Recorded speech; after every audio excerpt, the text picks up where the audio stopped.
నేను గర్వంగా చెప్పట్లేదు, నా దేవుని నామం మహింపడడం కోసమే చెప్తున్నాను. ఒకవేళ గర్వంగా చెప్తే ప్రభు నన్ను క్షమించను కాక. సభలకు వెళ్తాను నేను. 99 పాళ్ళు ఎక్కడ కానుక తీసుకోను.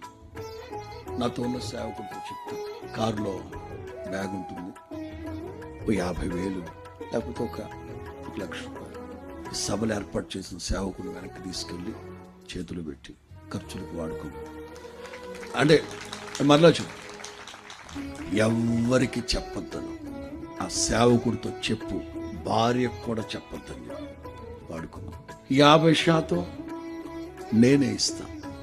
అంటే నా వంతు సరే, దేవుడు నాకు బంగారంటే సంఘం ఇచ్చాడు.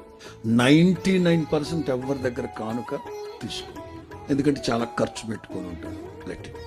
నా వంతు నేను చెయ్యాలి, నా వంతు నేను చేయాలి.